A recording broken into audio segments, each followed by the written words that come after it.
नमस्कार। आज हम क्लाउड कंप्यूटिंग की दुनिया में थोड़ी गहराई से बात करने वाले हैं और ख़ास तौर पर उन फ़ायदों को समझेंगे जिनके बारे में इतनी बातें होती हैं। हाँ, बिल्कुल। हमारी जानकारी का जो आधार है वो AWS क्लाउड प्रैक्टिशनर्स के लिए बने स्टडी मटेरियल से है, लेकिन ये बातें सिर्फ AWS तक ही सीमित नहीं है ना? ये तो ज़्यादातर क्लाउड पर लागू होती हैं। हाँ हाँ, बिल्कुल। ये जो सिद्धांत हैं ये काफ़ी व्यापक हैं, किसी भी बड़े क्लाउड प्रोवाइडर पर लागू होते हैं। तो आज हमारा मकसद ये समझना है कि भाई ये क्लाउड कंप्यूटिंग सिर्फ एक टेक्निकल शब्द क्यों नहीं है, वो कौन सी खास वजह हैं, कौन से फायदे हैं जो कंपनियों को और शायद हम जैसे लोगों को भी अपनी तरफ खींच रहे हैं। सही बात है, ये जानना ज़रूरी है कि इसका असल मतलब क्या है बिजनेस के लिए। बिल्कुल, इसे महसूस करना है कि ये बदलाव क्यों मायने रखता है। तो फिर शुरू करें? हाँ, चलिए। के करके खोलते हैं। पहला है एजिलिटी, मतलब चुस्ती या फुर्ती। सुनने में तो लगता है तेजी, पर क्या ये सिर्फ स्पीड की बात है? स्पीड तो है ही, लेकिन उससे कहीं ज्यादा है। एजिलिटी का असल मतलब है आईटी संसाधन। सोचिए, कंप्यूटिंग पावर, स्टोरेज, डेटाबेस, इनको कितनी तेजी से और आसानी से आप उपलब्ध करा सकते हैं और इस्तेमाल में ला सकते हैं। अच्छा। पारंपरिक तरीका याद करें, एक नया प्रोजेक्ट आया तो सर्वर खरीदना, उसे लाना, इंस्टॉल करना, कॉन्फ़िगर करना, इसमें तो हफ्ते, कभी कभी महीने लग जाते थे। हाँ, वो इंतजार तो था, मतलब अब वो सब तामझाम नहीं। बिल्कुल नहीं। क्लाउड के साथ आप वही संसाधन मिनटों में पा सकते हैं। मिनटों में? हाँ, और ये सिर्फ टाइम बचाने की बात नहीं है, ये पूरी तरह से बिजनेस करने का तरीका बदल देता है।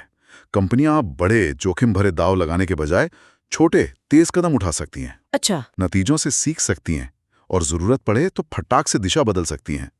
इससे क्या होता है, विफलता खतरा और लागत दोनों काफी कम हो जाते हैं। हाँ, ये तो है। तो जब आप सुनते हैं तेज परिनियोजन या रैपिड डिप्लॉयमेंट या फिर त्वरित प्रयोग यानी रैपिड एक्सपेरिमेंटेशन, तो समझ जाइए वो इसी एजिलिटी की बात कर रहे हैं। अरे वाह, मतलब कोई आइडिया आया और उसे लगभग तुरंत टेस्ट कर सकते हैं बिना किसी बड़े इन्वेस्टमेंट या इंतजार के। ये तो सच में गेम चेंजर लगता है, खासकर नई कंपनियों के लिए या इनोवेटिव प्रोजेक्ट्स के लिए। बिल्कुल। तो ये एजिलिटी हमें तेजी देती है प्रयोग करने में।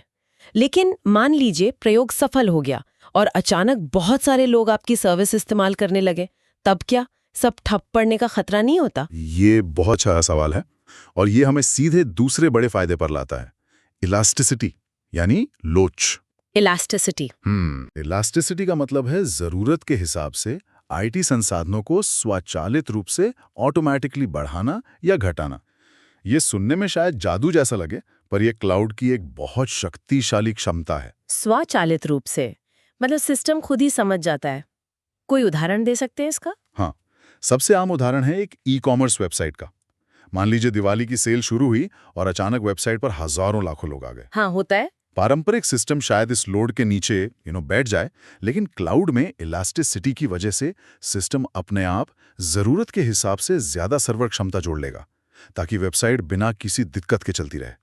अच्छा, और सेल खत्म होने के बाद क्या वो फालतू सर्वर चलते रहेंगे और बिल बढ़ाते रहेंगे? नहीं, यही तो इसकी खूबसूरती है। जैसे ही ट्रैफिक कम होता है, सिस्टम ऑटोमेटिकली उन एक्स्ट्रा संसाधनों को हटा देता है। अच्छा। तो आप सिर्फ उतना ही इस्तेमाल करते हैं और सिर्फ उतने का ही भुगतान करते हैं जितनी आपको सच में जरूरत होती है। ये तो जबरदस्त है। और ये सिर्फ प्लान्ड इवेंट्स जैसे सेल के लिए ही नहीं है। मान लीजिए आपका कोई कंटेंट अचानक वायरल हो गया और अप्रत्याशित ट्रैफिक आ गया। हाँ, आजकल कुछ भी वायरल हो जाता है। बिल्कुल। तो ये उसे भी संभाल लेता है। तो अगर कहीं ऑटोमेटिक स्केलिंग या ट्रैफिक स्पाइक संभालना जैसे शब्द दिखें, तो वो इसी इलास्टिसिटी की बात कर रहे हैं। कमाल है, मतलब सिस्टम खुद ही एडजस्ट करता रहता है ऊपर नीचे। ये तो बहुत सुविधाजनक है और यकीनन लागत बचाने वाला भी लगता है। और लागत की बात चलिए तो क्या यही हमें अगले फायदे की ओर ले जाता है? बिल्कुल। तीसरा प्रमुख लाभ है पे एज यू गो मॉडल। सीधा सा मतलब है जितना इस्तेमाल उतना भुगतान। ये क्लाउड के सबसे आकर्षक पहलुओं में से एक है, खासकर लागत के नजरिए से। हाँ, ये तो बहुत सुना है। आप केवल उन्हीं कंप्यूटिंग संसाधनों के लिए पैसे देते हैं जिनका आप वास्तव में इस्तेमाल कर रहे हैं, और केवल तब तक जब तक आप उनका इस्तेमाल कर रहे हैं। पारंपरिक आईटी में तो हमें पहले ही वो भारी भरकम सर्वर खरीदने पड़ते थे ना, चाहे हम उनकी पूरी कैपेसिटी यूज करें या ना करें। यहाँ वो नहीं है। बिल्कुल नहीं। यहाँ कोई बड़ा शुरुआती निवेश, जिसे अंग्रेजी में अपफ्रंट इन्वेस्टमेंट कहते हैं, वो नहीं है। आपको अपना डेटा सेंटर बनाने या महंगे हार्डवेयर खरीदने की जरूरत नहीं। अच्छा। आप इस्तेमाल के आधार पर भुगतान करते हैं। अक्सर प्रति घंटा या कभी-कभी तो प्रति सेकंड के हिसाब से भी। ओह, इससे कंपनियों का खर्चा बदल जाता है। पहले होता था कैपिटल एक्सपेंडिचर यानी एक मुश्त बड़ी खरीद, अब ये बन जाता है ऑपरेशनल एक्सपेंडिचर यानी नियमित इस्तेमाल पर आधारित खर्च। इसका मतलब ये हुआ कि छोटी कंपनियां या स्टार्टअप्स भी, जिनके पास शायद शुरू में बहुत पैसा ना हो, वो भी बड़ी कंप्यूटिंग पावर का इस्तेमाल कर सकती हैं। हाँ, ये उनके लिए तो वरदान जैसा है। और सोचिए जैसे डेवलपमेंट और टेस्टिंग टीम्स होती हैं, हाँ, वो अक्सर सर्वर इस्तेमाल करती हैं। क्लाउड में वो क्या कर सकती हैं, रात में या वीकेंड पर जब जरूरत नहीं, सर्वर बंद कर दिए और उस समय का कोई पैसा नहीं लगेगा। अरे वाह, ये तो सीधी बचत है। हाँ, ये लागत को स्थिर रखने के बजाय परिवर्तनीय बना देता है, आपकी जरूरत के हिसाब से। तो अगर आप कहीं शुरुआती निवेश में कमी या कैपेक्स से ओपेक्स में बदलाव के बारे में पढ़ें, तो समझिए वो इसी पे एज यू गो मॉडल की बात कर रहे हैं। तो हमने एजिलिटी समझी, यानी तेजी और प्रयोग करने की आज़ादी, फिर इलास्टिसिटी, ज़रूरत के हिसाब से ऑटोमेटिक कम ज़्यादा होना, और पे एज यू गो यानी लागत में बचत और फ्लेक्सिबिलिटी। ये तीनों मिलकर तो काफ़ी शक्तिशाली लगते हैं। हाँ, ये आपस में जुड़े हुए भी हैं। बिल्कुल, लेकिन एक सवाल मन में आता है, क्या ये सिस्टम भरोसेमंद भी है? मतलब अगर सब कुछ किसी और के इंफ्रास्ट्रक्चर पर चल रहा है, तो क्या हम उस पर पूरी तरह निर्भर रह सकते हैं? यहीं पर शायद चौथा लाभ आता है, रिलायबिलिटी, यानी विश्वसनीयता। विश्वसनीयता बहुत जरूरी है। इसका मतलब है कि आपका सिस्टम या एप्लीकेशन लगातार जैसा आप उम्मीद करते हैं वैसा काम करे और उसमें कम से कम रुकावट या डाउन टाइम हो। ठीक है। क्लाउड प्रोवाइडर जैसे AWS इसके लिए अपने विशाल वैश्विक बुनियादी ढांचे मतलब ग्लोबल इंफ्रास्ट्रक्चर का इस्तेमाल करते हैं। उन्होंने दुनिया भर में कई जगहों पर डेटा सेंटर्स के समूह बनाए हैं, जिन्हें रीजन्स कहते हैं। रीजन्स। और इन रीजन्स के अंदर क्या होता है? क्या वो एक ही बिल्डिंग होती है? नहीं, हर रीजन के भीतर कई अलग अलग एक दूसरे से दूर भौतिक रूप से पृथक फिजिकली सेपरेट लोकेशंस होते हैं। इन्हें कहते हैं अवेलेबिलिटी जोन्स या संक्षेप में AZs। Availability Jones. अच्छा। हर AZ का अपना स्वतंत्र पावर सप्लाई, कूलिंग सिस्टम और नेटवर्क होता है। ये एक दूसरे से इतने अलग होते हैं कि अगर एक AZ में कोई बड़ी गड़बड़ हो जाए, मान लीजिए आग लग गई या बाढ़ आ गई, तो दूसरे AZs पर उसका असर नहीं पड़ता। ओ, ये तो बहुत सोचा समझा डिजाइन है। तो इसका प्रैक्टिकल मतलब क्या हुआ? मान लीजिए मेरी एक जरूरी वेबसाइट है, मैं उसे ज्यादा भरोसेमंद कैसे बना सकती हूँ इस सिस्टम से? तो आप अपनी वेबसाइट या एप्लीकेशन को एक ही रीजन के कई AZs में तैनात कर सकते हैं, मतलब डिप्लॉय कर सकते हैं। उदाहरण के लिए आप उसे 3 अलग-अलग AZs में चला सकते हैं। ठीक है। अब अगर किसी एक AZ में कोई प्रॉब्लम आती है, मान लीजिए कोई हार्डवेयर फेल हो गया, तो आपका ट्रैफिक ऑटोमेटिकली दूसरे स्वस्थ AZs पर चला जाएगा और आपके यूजर्स को शायद पता भी न चले कि पर्दे के पीछे कुछ हुआ है। अच्छा, मतलब सर्विस चलती रहेगी। हाँ, चलती रहेगी। ये सिर्फ हार्डवेयर फेलियर से ही नहीं बचाता, बल्कि कभी-कभी सॉफ्टवेयर अपडेट या मेंटेनेंस के दौरान भी सर्विस को जारी रखने में मदद करता है। तो मूल रूप से AWS और दूसरे प्रोवाइडर्स ने दुनिया भर में ऐसे सिस्टम बनाए हैं कि अगर एक जगह कुछ गड़बड़ हो भी जाए, तो दूसरी जगह काम संभाल ले और सेवाएं ज्यादातर चलती रहें। ये तो काफी प्रभावशाली है। हाँ, बिल्कुल। और यहीं पर 2 और मिलते-जुलते शब्द आते हैं जिनके बारे में बात करना जरूरी है, फॉल्ट टॉलरेंस और हाई अवेलेबिलिटी। हाँ, ये सुने हैं। फॉल्ट टॉलरेंस का मतलब है कि सिस्टम का कोई हिस्सा फेल होने पर भी सिस्टम बिना किसी रुकावट के मतलब जीरो डाउन टाइम के साथ चलता रहे।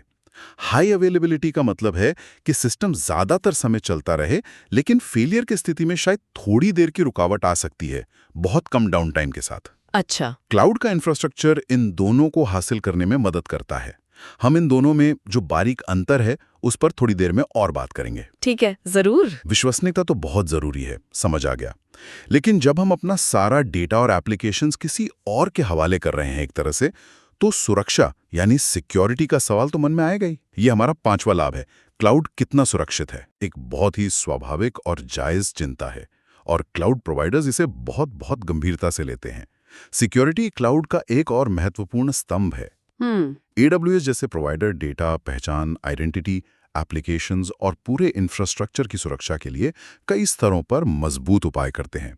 इसमें फिजिकल सिक्योरिटी मतलब डेटा सेंटर तक कौन आ जा सकता है से लेकर नेटवर्क सिक्योरिटी जैसे फायरवॉल और डेटा सिक्योरिटी जैसे एन्क्रिप्शन तक सब कुछ शामिल है। इसमें किस तरह के टूल्स या फीचर्स मिलते हैं हमें? कई तरह के, जैसे डेटा को स्टोर करते समय एट रेस्ट और जब वो नेटवर्क पर ट्रांसफर हो रहा हो इन ट्रांजिट, दोनों स्थितियों में एन्क्रिप्ट करना। फिर है पहचान और access management, identity and access management IAM। हाँ, ये कंट्रोल करता है कि आपकी टीम में कौन सा व्यक्ति क्लाउड के किस हिस्से को इस्तेमाल कर सकता है और क्या-क्या कर सकता है। आप इसे ऐसे समझ सकते हैं जैसे ऑफिस में अलग-अलग लोगों के पास अलग-अलग कमरों की चाबियां होती हैं। सही उदाहरण है। और क्या ये किसी बाहरी मानकों मतलब स्टैंडर्ड्स का भी पालन करते हैं? हाँ, ये बहुत महत्वपूर्ण है। बड़े क्लाउड प्रोवाइडर कई अंतर्राष्ट्रीय सुरक्षा और अनुपालन मानकों कंप्लायंस सर्टिफिकेशंस का पालन करते हैं और नियमित तौर पर बाहरी ऑडिट करवाते हैं। जैसे ISO 27001 जो सूचना सुरक्षा प्रबंधन के लिए है, PCI DSS जो क्रेडिट कार्ड डेटा की सुरक्षा के लिए जरूरी है, या अमेरिका में स्वास्थ्य जानकारी की गोपनीयता के लिए HIPAA। अच्छा, ये सर्टिफिकेशन कंपनियों को न केवल अपने डेटा की सुरक्षा करने में मदद करते हैं, बल्कि कई बार नियामक अनुपालन रेगुलेटरी कंप्लायंस की जरूरतें पूरी करने में भी सहायक होते हैं। जैसे बैंकिंग या हेल्थ केयर में ये बहुत जरूरी होता है। पर क्या इसका मतलब ये है कि सुरक्षा की सारी जिम्मेदारी क्लाउड प्रोवाइडर की होती है? हम बस निश्चिंत हो जाएं? कुछ शब्दों में कहें तो क्लाउड प्रोवाइडर क्लाउड की सुरक्षा के लिए जिम्मेदार है, यानी हार्डवेयर, सॉफ्टवेयर, नेटवर्किंग और जो फिजिकल फैसिलिटीज हैं उनकी सुरक्षा। और आप यानी ग्राहक क्लाउड में रखी अपनी चीजों की सुरक्षा के लिए जिम्मेदार हैं। मतलब आपका डेटा, आपके एप्लीकेशंस, आपका ऑपरेटिंग सिस्टम, नेटवर्क कॉन्फ़िगरेशन और एक्सेस कंट्रोल, इनको सही ढंग से कॉन्फ़िगर करना और मैनेज करना आपकी जिम्मेदारी है।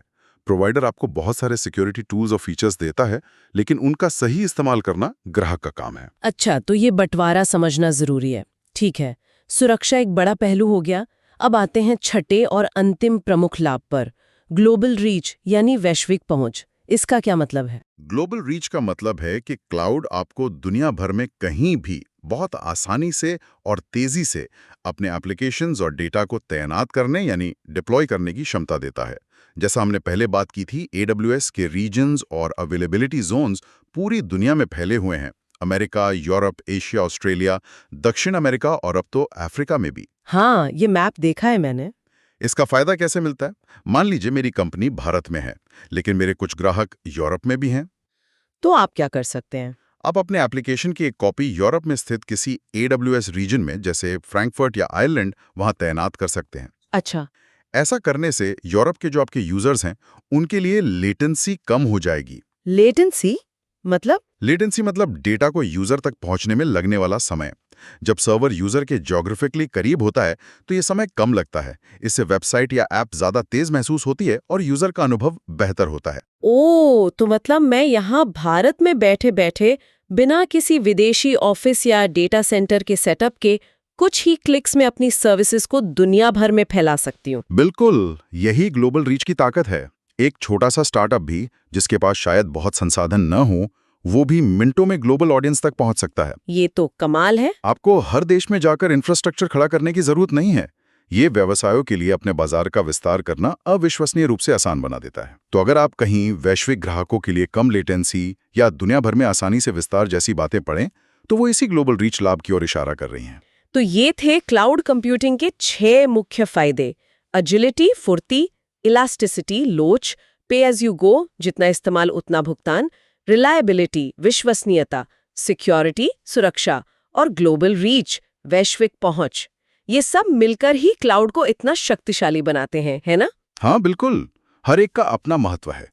लेकिन आपने पहले कुछ मिलते-जुलते शब्दों का जिक्र किया था, जिनमें अक्सर कंफ्यूजन होता है, जैसे स्केलेबिलिटी और इलास्टिसिटी। इनमें क्या अंतर है, फिर से बताएंगे थोड़ा? हाँ, ये दोनों शब्द अक्सर एक साथ इस्तेमाल होते हैं और जुड़े हुए भी हैं, लेकिन इनमें एक सूक्ष्म पर महत्वपूर्ण अंतर है। स्केलेबिलिटी का मतलब है सिस्टम की क्षमता को जरूरत बढ़ने पर बढ़ाने की योग्यता। ये आमतौर पर लंबे समय के विकास या अनुमानित लोड के लिए प्लान करके किया जाता है। जैसे आपको पता है कि अगले महीने कोई बड़ा प्रमोशन है तो लोड बढ़ेगा, तो आप पहले से क्षमता बढ़ा देते हैं। इसमें अक्सर मैनुअल हस्तक्षेप या पहले से तय नियम शामिल हो सकते हैं। ठीक है, ये हुई स्केलेबिलिटी। और इलास्टिसिटी? इलास्टिसिटी ज्यादा गतिशील है, ज्यादा डायनेमिक।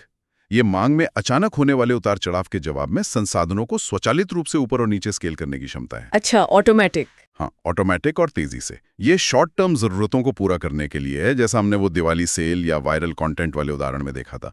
तो आप कह सकते हैं कि इलास्टिसिटी स्केलेबिलिटी का एक ज्यादा ऑटोमेटेड और रिएक्टिव रूप है जो अचानक बदलावों को संभालता है। अच्छा, तो इलास्टिसिटी ज्यादा तात्कालिक और स्वचालित है, समझ गई।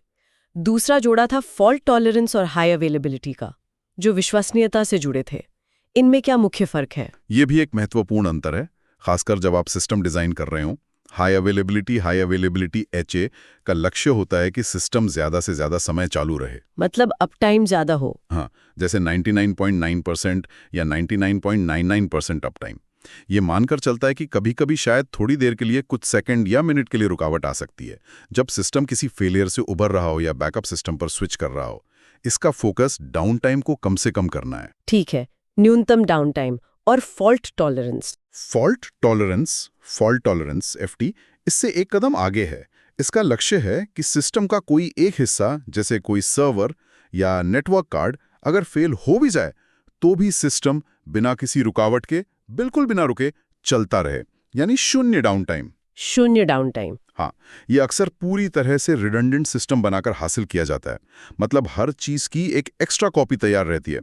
एक फेल होता है तो दूसरा तुरंत उसकी जगह ले लेता है, बिना किसी ब्रेक के।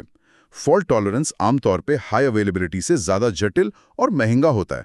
इसकी जरूरत बहुत ही क्रिटिकल सिस्टम्स के लिए होती है, जहां 1 सेकंड का डाउन टाइम भी बर्दाश्त नहीं किया जा सकता। समझ गई। तो हाई अवेलेबिलिटी मतलब लगभग हमेशा चालू, शायद कभी कुछ सेकंड की रुकावट हो। और फॉल्ट टॉलरेंस मतलब हमेशा चालू, चाहे कुछ भी हो जाए। ये अंतर जानना जरूरी है ताकि अपनी जरूरत के हिसाब से सही डिजाइन चुना जा सके। बिल्कुल, आपकी जरूरत क्या है और आप कितना खर्च करने को तैयार हैं, इस पर निर्भर करता है। चलिए अब तक की चर्चा को समेटते हैं। हमने देखा कि क्लाउड कंप्यूटिंग 6 मुख्य फायदे देता है। 1. एजिलिटी, तेजी से शुरुआत करने और प्रयोग करने की क्षमता। 2. इलास्टिसिटी, मांग के अनुसार संसाधनों का ऑटोमेटिक उतार चढ़ाव। 3. पे एज यू गो, सिर्फ इस्तेमाल किए गए संसाधनों का भुगतान, कोई बड़ी शुरुआती लागत नहीं। 4. रिलायबिलिटी, अवेलेबिलिटी जोन्स और रीजन्स की मदद से भरोसेमंद संचालन और कम डाउन टाइम।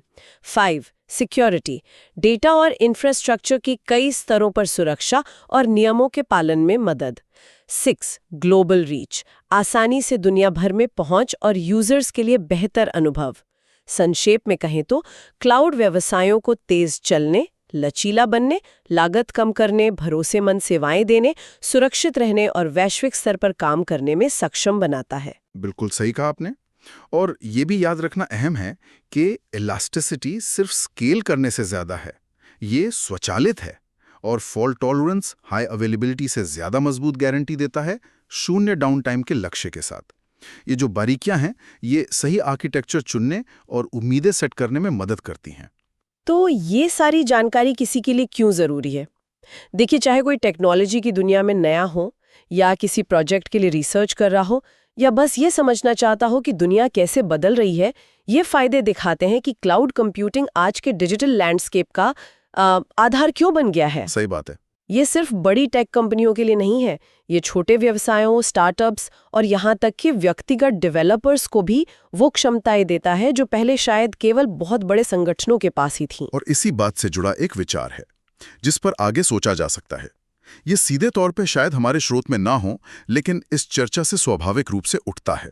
हाँ, बताइए। कि जब क्लाउड इतने सारे फायदे देता है, खासकर लागत में, लचीलेपन में, इनोवेशन की गति में और दुनिया भर में पहुंचने में, तो फिर पारंपरिक ऑन प्रेमाइसेस IT इंफ्रास्ट्रक्चर का भविष्य क्या है?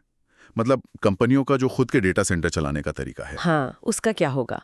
क्या हम एक ऐसे भविष्य की ओर बढ़ रहे हैं जहां लगभग सब कुछ अनिवार्य रूप से क्लाउड पर ही होगा, या फिर हमेशा एक हाइब्रिड मॉडल, यानी क्लाउड और ऑन प्रेमाइसेस का मिश्रण इसके लिए एक महत्वपूर्ण जगह बनी रहेगी? शायद सुरक्षा चिंताओं, डेटा लोकेशन की जरूरतों, विशेष प्रदर्शन की आवश्यकताओं या कंपनियों के मौजूदा निवेश जैसे कारणों से। इस पर लगातार बहस चलती रहती है और इसका जवाब शायद अलग-अलग इंडस्ट्री और अलग-अलग कंपनियों के लिए अलग-अलग हो। ये सोचने वाली बात है। ये वाकई एक दिलचस्प सवाल है। टेक्नोलॉजी और बिजनेस की ज़रूरतें इस संतुलन को भविष्य में कैसे आकार देंगी, ये देखना काफ़ी रोचक होगा। इसी विचार के साथ आज की इस चर्चा को यहीं विराम देते हैं। बिल्कुल।